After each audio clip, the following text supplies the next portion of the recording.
Magandang araw sa ating lahat. Ito po si Nico Fabian. Nandito na naman po sa programa natin, Nick Talk, The Real Talk with Nico. Kumusta kayo? Hope everything is running smoothly, especially sa mga buhay natin po. Ang mga Filipinos dito po sa Malaysia, welcome kayo po, no? Sa programa natin, Nick Talk, The Real Talk with Nico. And the same invitation and greetings goes to all the overseas Filipino workers natin, mga kababayan natin sa iba-ibang parte ng mundo. And same thing also sa mga kababayan natin dyan po sa Pilipinas. And malungkot pa rin tayo po dahil ano nangyari dyan po sa Pilipinas, ang Typhoon Uwan. No? Hindi pa tapos ang Typhoon Uwan, and mamaya I'm going to share with you ang mga detalles, anong mga latest developments tungkol sa Super Typhoon Uwan po. Kumusta na ang sitwasyon dyan po sa Pilipinas, no? Sa Pilipinas. So in the meantime, stay tuned lang kayo po dito sa programa Nick Talk, The Real Talk with Nico. And once again, I would like to say salamat pagi, salamat patang, salamat malam sa ating lahat. And of course, good morning, good afternoon, and good evening sa ating lahat. Bago sa lahat, I would like to share with you po itong report, no? Itong report which was aired kahapon pa ito po. Yon nakita natin ang strength, ang lakas ng Super Typhoon Uwan dyan po sa Pilipinas. So wag na tayo magtagal, and I know you really want to see anong mga latest updates regarding ang Typhoon Uwan dyan po sa Pilipinas. So nandito na po, be ready, and tingnan natin po, no? You yourself will be able to see how strong itong Super Typhoon Uwan. The only good news that I would like to inform ang mga followers natin dito po sa programa, today is November 10 na po, no?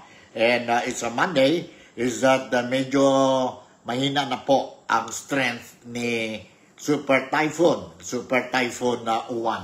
And anyway, ito muna tayo po.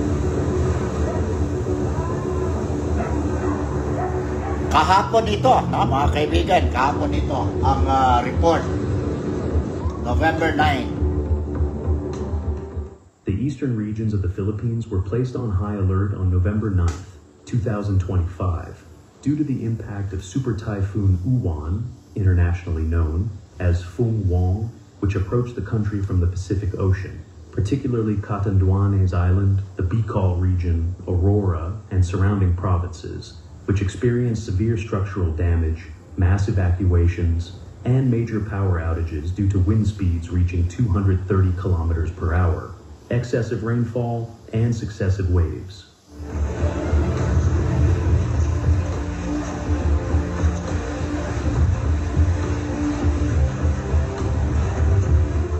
The Philippine Atmospheric, Geophysical, and Astronomical Services Administration, PAGASA, reported that as of 4 p.m., the center of the typhoon was located 110 kilometers northeast of Daet Town in Camarines Norte, moving west-northwest at 30 kilometers per hour, with sustained wind speeds of 185 kilometers per hour and gusts reaching 230 kilometers per hour.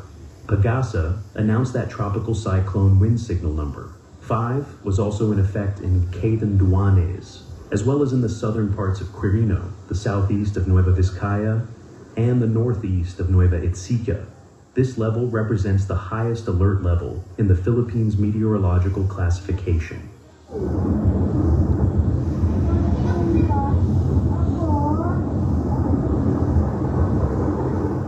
As of Sunday morning, severe winds, heavy rainfall, and waves breaking over the shoreline caused significant damage to infrastructure across Catanduanes. Communication lines were severed and power outages began throughout the island. Rescue teams in the region conducted evacuation operations from the early hours to move people from coastal areas to higher ground. Particularly around Virac, roofs were torn off houses, roads were blocked, and structural weaknesses occurred into bridge connections. Authorities reported that emergency repair work could not begin in many neighborhoods due to fallen power poles.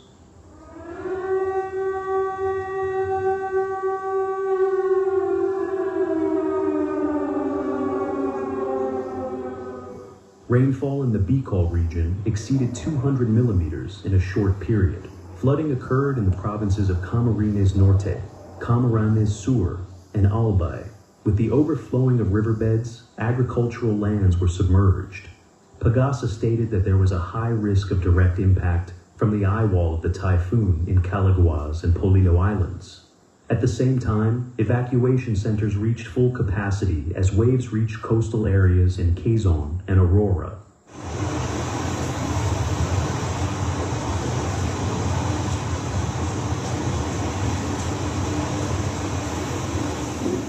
In the Dingalan region of Aurora province, storm-driven waves crashed ashore in the morning hours, capsizing numerous fishing boats. Barangay officials decided to evacuate residents living along the coastline. A significant portion of homes in the area were partially damaged. Pagasa announced that the typhoon was expected to make landfall between Baler and Casiguran in the evening and would maintain its strength as it moved inland.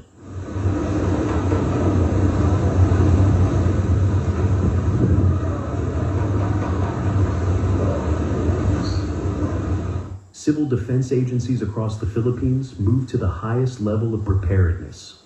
The Department of Defense announced that more than 900,000 people have been evacuated. The vast majority of those evacuated are in the Bicol region, Aurora, Quezon, and northern coastal provinces. The government has suspended classes in most schools. The Department of Education announced that all face-to-face classes will be canceled on Monday and online systems will be activated.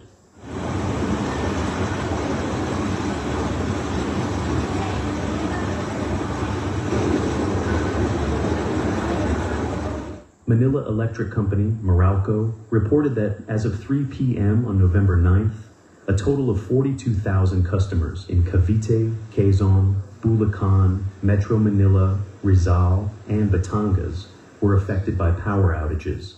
The company stated that repair crews were on standby, but field operations were limited for safety reasons due to high wind speeds.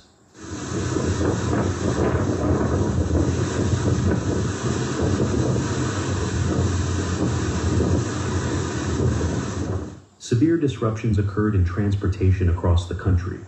Approximately 300 flights were canceled, and maritime transport was halted at some ports. Citizens living in coastal areas were warned to move their vessels to safe areas. Due to Uwan's large size, weather conditions were adversely affected not only in Luzon, but also in the Visayas and Mindanao regions.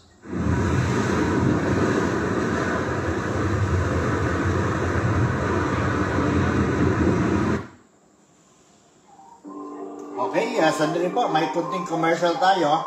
Anyway, sige, ituloy natin. Ituloy natin ito. Nakita natin po, grabe ang typhoon sa Pilipinas. Pagasa predicts that the typhoon will weaken somewhat as it moves inland over the mountainous areas of Luzon, but will reappear in Lingay and Gulf, or the coastal waters of Pangasinan by Monday morning. The agency announced that rainfall would range from 100 to 200 millimeters, with some areas potentially exceeding 250 millimeters. In Metro Manila, the warning level has been raised due to the risk of flooding and infrastructure congestion.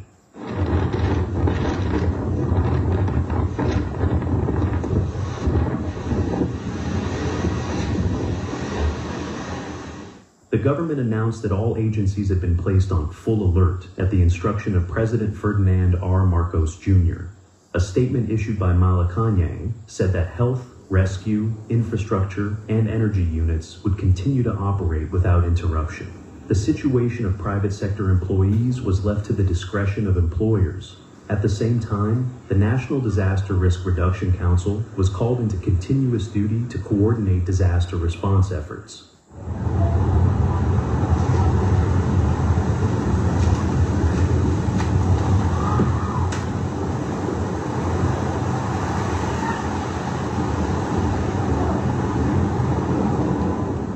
Defense Secretary Gilberto Teodoro called on citizens to comply with evacuation orders. In his statement, he said, Last-minute rescue efforts put the lives of both our teams and citizens at risk. Please heed early evacuation calls. The typhoon's impact caused serious disruptions not only on land, but also in energy and communications infrastructure. Telecommunications companies reported ongoing signal interruptions in the Catanduanes and Aurora regions. The government prepared a plan to support communication networks with temporary satellite connections.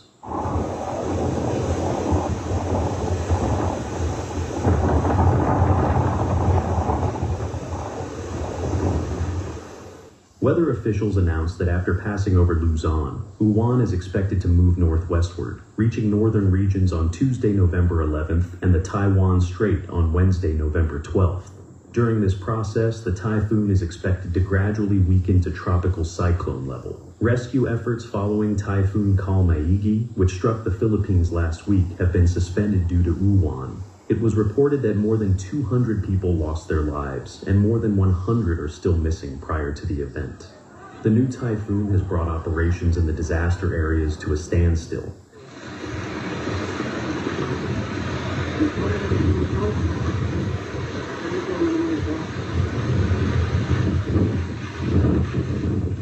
The Philippine Civil Defense Office stated that more than 250 evacuation centers are active across the country due to the storm, most of which are located in the Bicol and Aurora regions.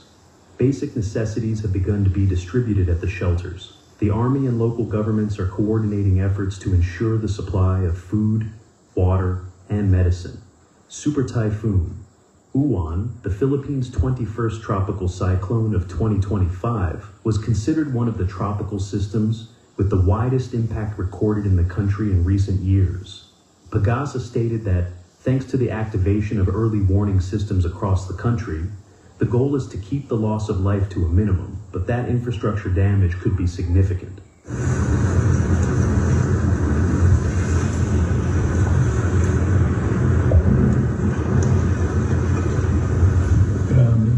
Following the typhoon's passage, repairs to power lines, road clearance, and the return of evacuees are expected to take weeks. The Philippine government plans to accelerate recovery efforts by activating regional aid funds. While the situation in areas affected by Uwan is being assessed, the country remains on high alert.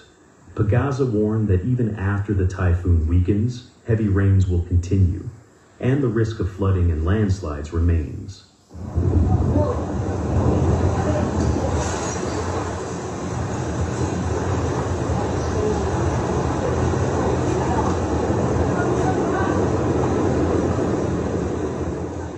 We extend our deepest sympathies to the people of the Philippines.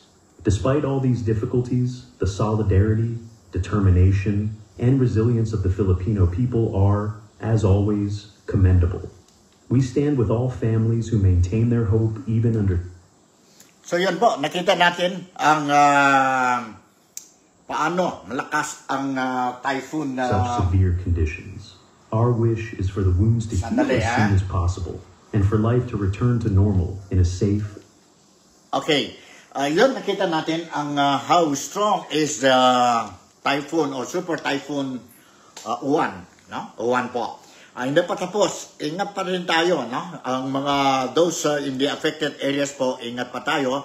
Those who are experiencing heavy downpour and may kunting mga impact damages sa lugar ninyo po, don't be overconfident po. Do not return back to your houses. No? Follow the guidelines. Follow the warnings or advices coming from your local authorities. No? And make sure that you are always safe. Keep safe lang po. No? Hindi pa tapos ang typhoon Uwan. Although wala na tayong pasok, I think almost all provinces in the Philippines, no? Na-declare na po walang pasok sa eskwelahan at saka walang pasok sa gobyerno po dahil to avoid itong loss of precious lives and of course i-minimize tayo po ang damage ng typhoon.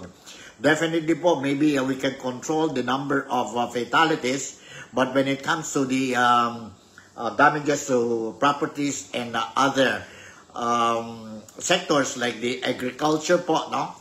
I think medyo mahirap. And wala pa tayong news regarding the magkano talaga ang halaga ng damage brought by Typhoon Uwan dahil the authorities concerned are still assessing po ang situation. And expected siguro by tomorrow, medyo maglabas na po ang Typhoon Uwan dito po or dyan po sa Pilipinas, and pupunta naman yun po sa Vietnam or sa ibang or sa Taiwan po, no? Sa ibang nasyon na naman po. So keep in touch lang tayo, and let's continue to monitor and always keep safe po.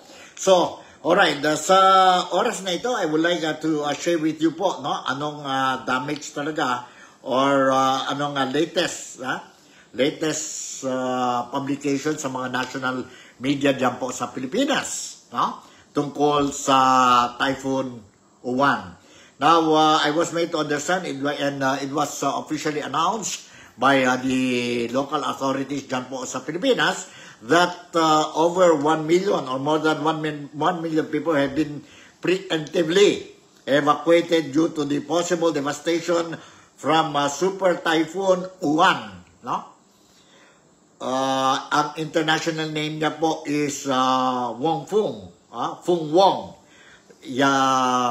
Ito po ang announcement ng National Disaster Risk Reduction and Management Council or NDRRM. Kahapon ito po. So, ibig sabihin, mayroon na po more than 1 million na people nationwide po, no? Especially sa mga affected, if I'm not mistaken, mayroon tayo around 10 regions, no? Affected by itong Super Typhoon na Uwan. So, more than 1 million na po na evacuate na po, and they are now staying sa evacuation center. And according to the Office of Civil Defense, ang Deputy Administrator si Bernard Rafaelito Alejandro IV, sabi na po 1,179,086 people were preemptively evacuated dyan po sa Ilocos, Cagayan Valley, Cordillera Administrative Region, Central Luzon, Calabarzon, Region 4A, Minoporo or Mimaropa, Bicol Region 5, Western Visayas, Central Visayas, and Eastern Visayas, Region 8, due to the O1 as of 1 p.m. kahapon ito po. Most of the preemptive evacuations were in Region 5, Bicol Region yan po, where 671,251 people were evacuated, followed by Region 8. Mayroon sila a total of 259,145 people evacuated, and Region 4A with 95,665 people evacuated. A casualty due to drowning in the Bicol region was reported by the Office of Civil Defense kahapon ito po, but the report is still being validated. But earlier, narinig natin po na mayroon na po confirmed death po, no? Diyan po sa Typhoon Uwan, 2 na po. Sana lang po hindi na ito mag-increase kasi mahirap na po.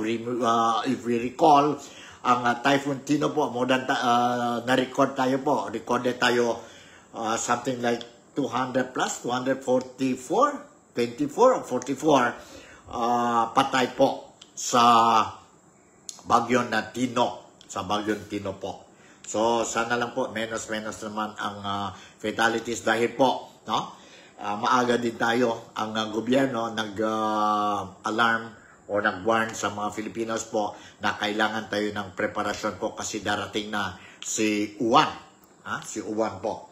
So, itong latest updates natin na tungkol sa Typhoon Uwan. And let's see, no? I'll try to get kung mayroon tayong dito mga footages po. At least you will have an idea kung ano talaga, what's happening dyan po sa Typhoon Uwan. Nandito po, mayroon ito, shocking footage shows Super Typhoon Uwan tearing. Tingnan natin. Ano ba ito? Okay, let's see.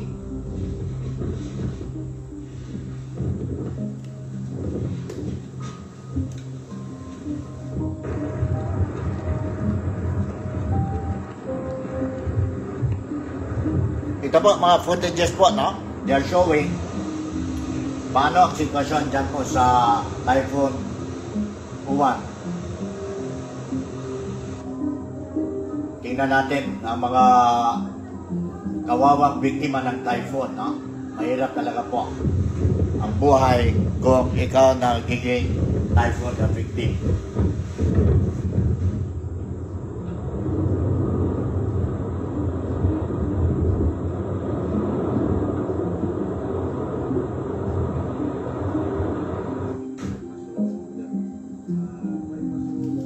Huwag na natin na kalimutan po, include our prayers po sa mga biktima ng typhoon. Every day, ang daily prayers natin, let us include them po. And let's ask our prayer, no? Ang Panginoon natin po na magtulong talaga sa mga biktima ng typhoon dyan po sa Pilipinas. Tulungan din ang bayan natin, no? Sana tama na ito, mga typhoon na ito po. Although, ngayon, it's a typhoon season dyan po sa Pilipinas, and Typhoon Uwan is the number 21 typhoon na pumasok sa Pilipinas. Ang number 20 po ang Typhoon Tino.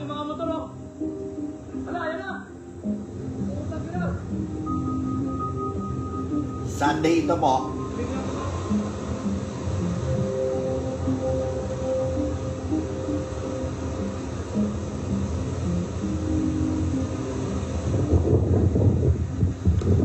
Kawawa talang mga biktima, mga Pilipino. So kung ano man tayo mayroon, kung mayroon tayong mga extra, kailangan talaga mga biktima ngayon po, tubig, pagkain. No? Kung may extra tayo, contact kayo po, try to contact the nearest local government units po. No?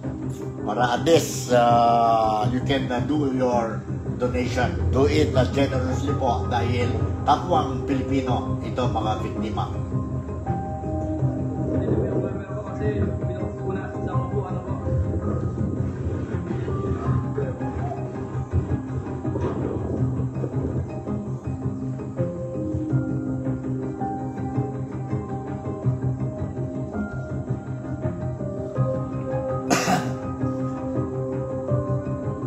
Ito po ang resulta ng Typhoon Tino.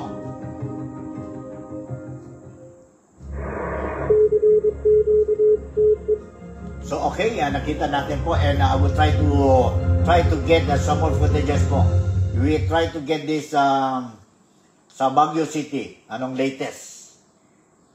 Nagbagsakan ng mga puno at poste sa Baguio. Nagpapatrol si Christopher Setson live. Christopher, anong latest dyan? May mga pag-ulan pa ba't malakas pa bang sa Baguio City? Ito po.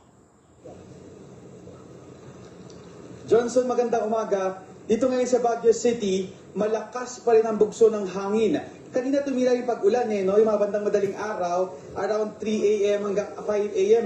Pero ngayon, nasumikat muli yung haring araw, sinabayan yan ng muling pag-ulan at malakas na bugso ng hangin. Sa pinakahuling tala ng CDRMO ng Baguio City, Johnson, umakyat na sa mahigit 100 pamilya ang nakalikas ngayon sa CDRMO office ng Baguio City at sa mga evacuation center. 10 p.m. kagabi nagsimula yung brownout dito sa Baguio City.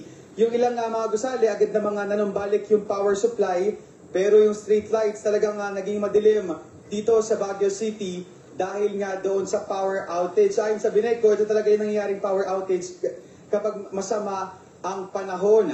11 p.m. kagabi, nagsimula naman yung ganitong sitwasyon na malakas yung hangin na sinabayan ng pag-ulan. As of the moment, Johnson, signal number 4 pa rin dito sa Benguet, kung saan located yung Baguio City. Pagdating naman sa mga nagsitumbahang puno at poste, meron dito yan sa Baguio City dahil nga sa tindi ng bugso ng hangin. Sa Benguet naman, may ilang kalsada ang dinadaanan gaya ng Cervantes Road dahil doon sa nangyaring pagguho ng lupa. Patuloy tayong kumakalap ng impormasyon kung ilan pa ba yung mga daan na hindi nadaanan ngayon. Pero ang malinaw, ang Cannon Road, hindi talaga passable dahil sa ganitong sitwasyon.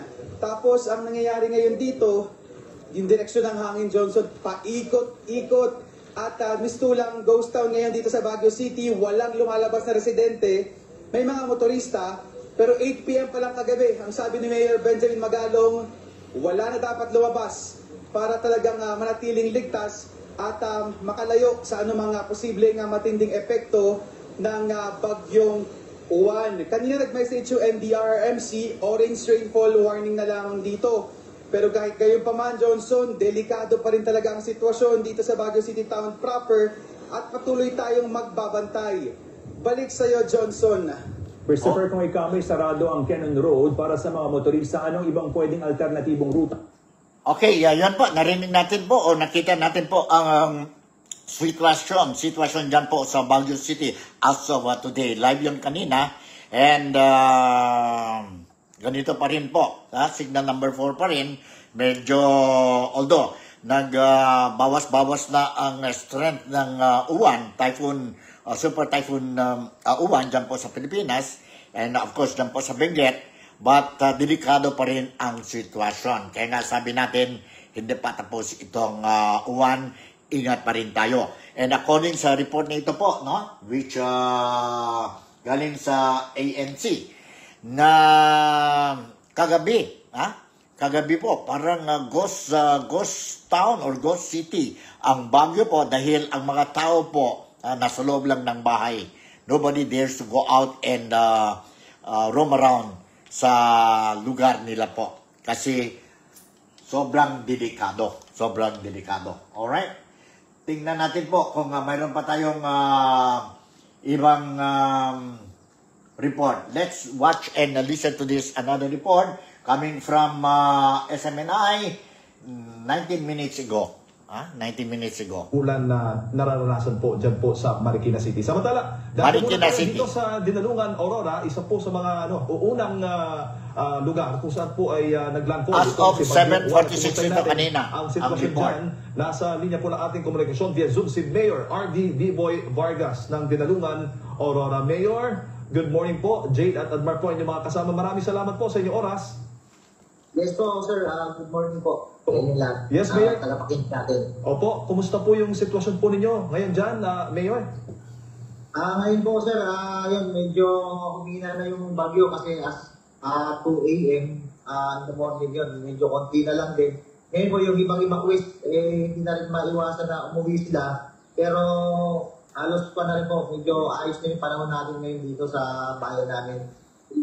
Opo, gaano ba kalawak ang epekto nitong si Bagyong Uwan dyan po sa inyo pong nasasakupan?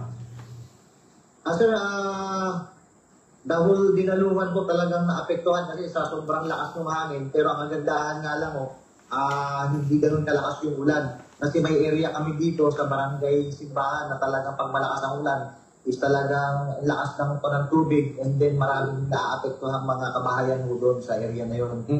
Ano karami po, Mayor, yung mga kabahayan, mga infrastruktura pong nasira kung meron man na dahil nga po dito sa Bagyong Uwan? As per po dito sa team na nagbigay sa akin ng info kanina, yung sa coastal area, yung mga light material na tanggalan, may nabuwal na bahay. Pero so far sir, kasi may response na clustering team ang ginawa natin dito sa bayan natin. So, nag-iikot pa po sila hanggang ngayon kasi kanina hindi ko pa sila pinalabas kasi sobrang malakas pa yung hangin. So, after 30 minutes or 1 hour, makuha ko na yung talagang kung ilan, kung passable na yung daan at kung may mga talagang nasira mga kabahayan dito sa bayan po namin. As of now po, wala pa talaga yung final data. Kasi kaalis lang mo ng team dito. Yung ating mga kababayan na nagsilikas dahil nga po dito sa Bagyong Uwan, kumusta naman po at gaano po karami? Kahapon po yung mga nag-evacuate sa ating mga evacuation center, ang individuals is 4,333. And then yung sa inside po, na evacuation center natin, 1,907. Bali, yung inside and out na mga evacuees po natin, yun po yung nasa 4,333, sir. Oo, at sa ngayon ay inaabiso na ba silang bumalik sa kanilang mga tahanan, Mayor? Apo, dito po sa aming municipality na which is ito yung ginawa na evacuation center na ang Barangay Zone 1, mayroon pa pong mga mangilan-ngilan na hindi pa umuwi. At hinihintay yung service kasi po pwede na rin po silang pauwi, kaya nagbigay na ako talaga ng salita na pwede na silang umuwi para ma-check na nila yung mga kabahayan nila. At the same time, sir, binigay na rin natin yung mga food packs para nang sa gano'n may pag-umpisa na sila pangkain. Opo. Pero may mga lugar hubad? Okay, yan po. Diyan po sa Dinalugan, Aurora po. Diyan po ang sitwasyon, no? Reported around 7 something this morning. Diyan po sa news ng SMNI. So nakita natin po, medyo okay na sila. But ganun pa rin ang sitwasyon. Hindi pa safe ang mga tao. Alright, we try to see ano pa tayo mayroon, ha? Mayroon dito Japan earthquake updates. Mayroon earthquake pala sa Japan. Anyway, saan pa? 2 reported dead, more than 1 million evacuated. Let's watch to this itong report galing sa TV Patrol. TV Patrol po.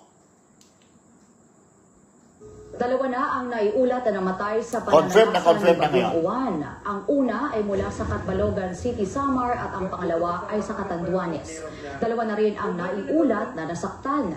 Mahigit 1 milyong individual ang lumikas bago ang inaasahang landfall ni Uwan. Apektado ang kuryente sa halos lahat ng probinsya sa Bicol kung saan nagdulot ang bagyo ng malawakang pagbaha. Iniutos na ng Malacanang ang pagkansela ng klase at pasok sa mga tanggapan ng pamahalaan sa Luzon at ilang bahagi ng Visayas ngayong araw. Halos 300 flights naman ang apektado. Nagpadala na ng mga team at kagamitan ng AFP, PNP, Coast Guard at Bureau of Fire Protection upang tumulong sa mga preemptive evacuation, search and rescue operations at mga relief operations sa mga apektadong lugar. Tatagalang. Okay, yun po. Narinig natin ang confirmed na po. 2 tao namatay and may their soul rest in peace and condolence po sa mga relatives ng namatay po, no? Super Typhoon Uwan, mega tsunami alert. Ano ito po? Let's watch itong report na ito po. Tingnan natin. What looked like another typhoon season was hiding something far more dangerous. Super Typhoon Uwan did not just bring winds of 185 kilometers per hour to the Philippines. It exposed a deadly pattern that scientists have been tracking in silence. This is the 21st typhoon to strike in 2025, the second massive storm in just 7 days. And now, meteorologists are realizing that the Philippines is not just facing bad weather anymore. It is facing a new kind of disaster, one that builds on itself. On November 9th, satellite data revealed something that sent chills through disaster response centers across Manila. Super Typhoon Uwan was not just another storm. It was triggering cascading failures across systems still broken from the previous week. Typhoon Kalmegi had killed over 200 people just days earlier. Emergency shelters were already full. Rescue teams were already stretched thin. And now, meteorologists watched as Uwan's 1,400-kilometer wide circulation approached the exact same regions. At 9:10 p.m., Uwan made landfall in Dinalungan, Aurora. The storm brought sustained winds of 185 kilometers per hour, with gusts reaching 230 kilometers per hour. But the wind speed was not what terrified disaster coordinators. It was the timing. Pagasa forecasters had seen powerful typhoons before, but this was different.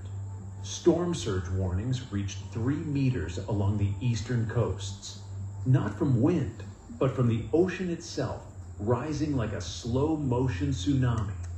Nearly 1 million people evacuated in 48 hours.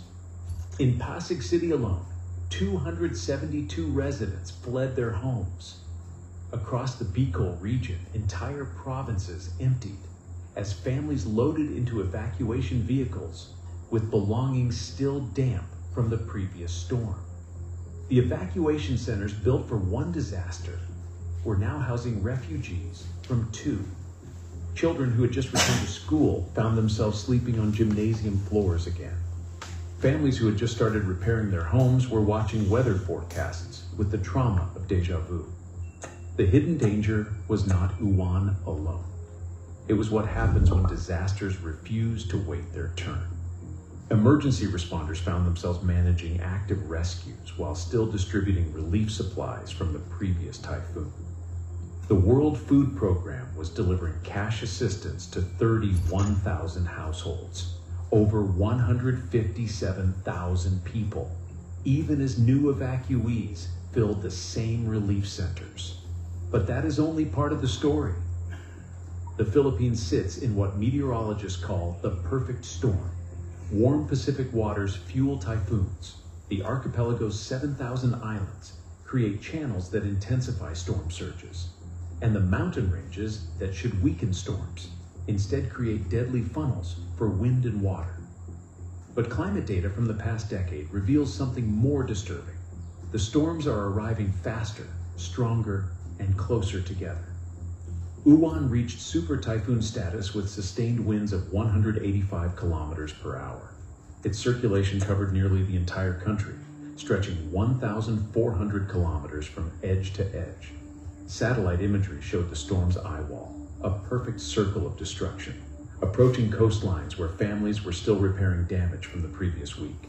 But beneath the swirling clouds, satellite data revealed the real threat: storm surge. Unlike tsunami waves that crash and recede, storm surge builds slowly, pushing seawater kilometers inland and holding it there for hours. The eastern coastlines of Catanduanes and Samar faced walls of water that could reach 3 stories high. Storm surge behaves differently than regular flooding. Instead of water finding the lowest points and flowing away, storm surge creates temporary inland seas. The water does not just rise, it spreads, turning fields into lakes and roads into rivers. Each island acts like a speed bump, slowing the typhoon but concentrating its energy into storm surge. The same geography that makes the Philippines beautiful, thousands of islands, dramatic coastlines, coral reefs, makes it uniquely vulnerable to cascading water disasters. When storm surge hits shallow coastal waters, it builds height. When it encounters narrow channels between islands, it accelerates. When it reaches coastal plains where millions of people live, it spreads like spilled oil. Meteorologists tracking Uwan discovered that the storm was moving west-northwest at 25 kilometers per hour, slow enough to build massive storm surge, fast enough to outrun evacuation efforts in remote areas. The storm's size meant that even areas hundreds of kilometers from the eye wall experienced gale-force winds. Places like Palawan, Visayas, and Mindanao, officially outside the storm's direct path, still faced dangerous conditions. Yet what comes next could be even worse. In 2013, Okay, yan po, nakita natin po, no? Ang sitwasyon dyan po sa Pilipinas. Storm surge po, mas malakas ito kaysa sa tsunami. And ingat talaga tayo po when it comes to mga typhoons po, especially itong super typhoons. Do not forget to listen ang mga advices ng mga authorities natin po. Kasi it's only through not being stubborn that we will be able to save lives. Ang importante po ang buhay. Buhay natin po. Isa lang ang buhay natin sa mundo. No? Kung mayroon tayong kagaya sa mga, sabi ang mga matanda, na mayroon tayong, kung mayroon tayong 9 lives, okay lang yan po. But ang problema, isa lang ang buhay natin sa mundo. No? Ingat na ingat tayo. Ingat din tayo sa mga pagdating sa mga kalamidad, kagaya this kind of disaster po. No? We must make sure that we monitor the activities, kung nasaan ang mga anak natin, ang mga children natin po. Make sure that we give extra attention to the senior citizens, sa mga matanda, mga elderly, and of course, attention also must be given. Extra attention must also be given to the sick people po, and those who are disabled.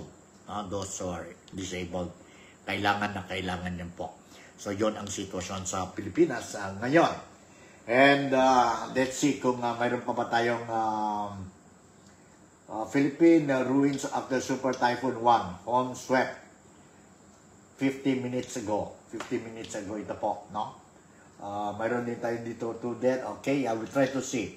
Ito po.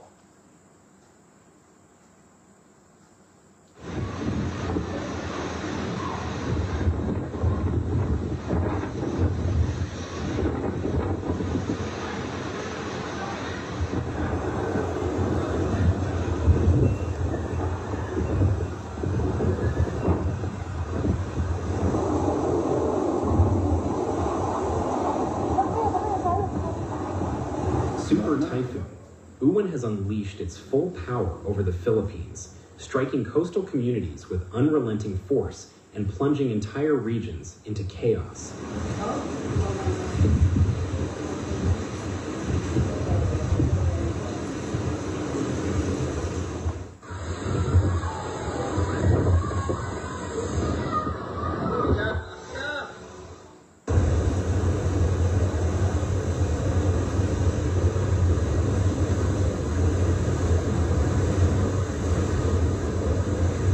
The storm slammed into the northeastern coastline as a massive rotating wall of wind and rain, with sustained winds reaching around 185 kilometers per hour and violent gusts surging up to 230 kilometers per hour. Yun po, nakita natin po paano malakas talaga ito si Super Typhoon, no? And as what I said, ingat talaga tayo kasi mahirap na po magiging biktima ng typhoon, biktima ng typhoon. Let's see kung mayroon tayo, kanina nakita ko yun po ang sitwasyon dyan po sa nito? Sa Manila, na some of the areas sa Manila, I was made to understand po na flooded na po ang areas. Now, we're talking about Typhoon Uwan, hindi lang sa mga really most affected areas po, no? I was also made to understand even dyan po sa Mindanao, especially dyan po sa Zamboanga City, I was made to understand. Mga kababayan ko po dito who hails from Zamboanga City,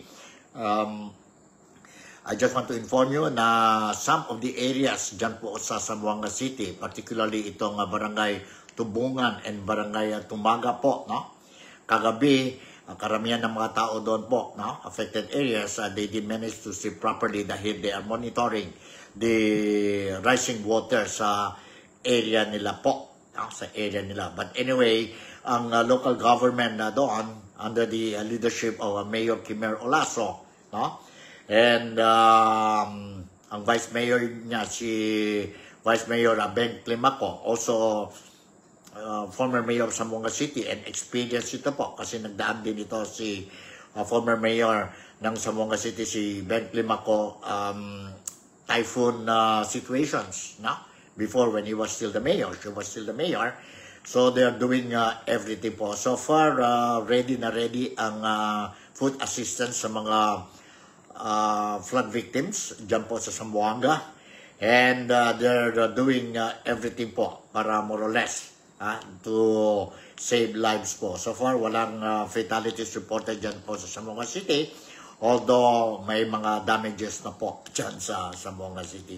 And not only in Zamboanga City, but also other parts in Zamboanga Peninsula, ganun din po ang sitwasyon. Alright, so I will continue to monitor ang situation dyan po sa Pilipinas, and from time to time, I will try to give you ang mga latest updates dyan sa Pilipinas. But before I will conclude itong programa natin ngayon, mayroon tayong ditong report, no? Japan earthquake updates, 5 aftershocks shake Japan.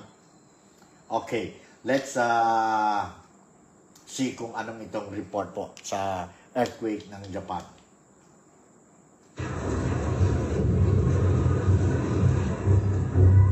6.8 magnitude.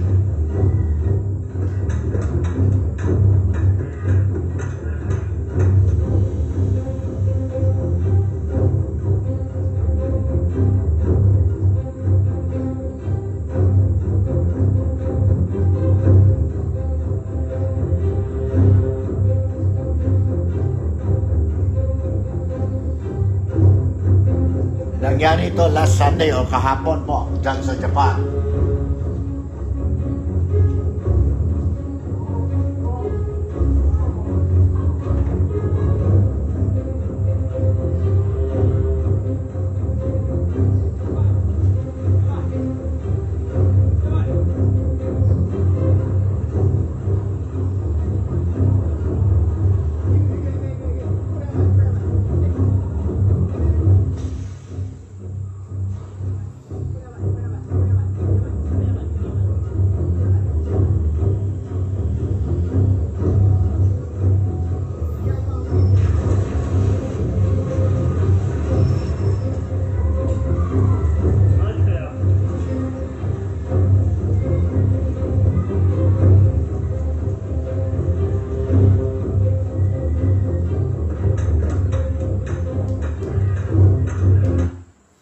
Okay, yun po, nangyari po sa Japan, 6.8 earthquake.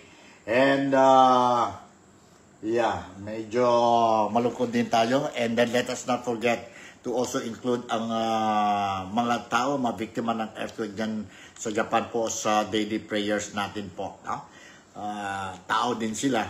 And let's see po kung, I think we have to pray and include din sa prayers natin po. No? Mga biktima ng earthquake dyan sa Japan. As what I said, I will continue to monitor ang situation dyan po sa Pilipinas sa tungkol sa earthquake kasi alam ko, karamihan, marami mga Filipinos dito po sa Malaysia, particularly dito sa Sabah, they would like to know kung ano nga mga latest updates. I will make sure po, stay tuned lang kayo dito po sa programa natin, Nick Talk, The Real Talk with Nico. And I won't be able to give you ang breaking news po, but definitely po, I'll try my very best, my utmost to make sure that you will be uninformed anong nangyayari sa Pilipinas po, especially itong issue na bagyo at saka ang flood control projects natin po, anomalya dyan po sa Pilipinas. Siguro kung hindi lang dahil sa mga greedy politicians, lawmakers natin po, at saka ang mga government officials natin po, and of course mga contractors po, involved dito sa scandal, sa flood control project sa Pilipinas, siguro we won't be able to see this kind of big damages po. Siguro bawas-bawas na natin konti kasi mayroon tayong proper flood control projects po, facilities to prevent ang epekto, big effect of this any kind of typhoon po. But unfortunately po, sayang ang pera natin, ang taxpayers money natin, akala natin po what we are paying, ang taxes natin po, will go to the right agencies, to the right people po. And if it goes to the right people, then it means that maganda ang mga proyekto natin sa Pilipinas po. Kasi kung hindi dahil sa pera ng mga tao na taxpayers money po, the government won't be able to build itong, sabihin natin, magandang public facilities, so, and improve ang buhay ng mga Filipinos. But ano nangyari po? And hanggang ngayon, galit na galit ang mga Filipinos po dahil despite all this ilan months na po, ang investigasyon hanggang ngayon, maskin isa na lang po, maskin example na lang sa mga Filipinos, na isa na lang nagkulong na po. Hanggang ngayon, wala pa po. Dumating na lang si Tino, dumating na lang si Juan. Hanggang ngayon po, investigasyon pa rin po.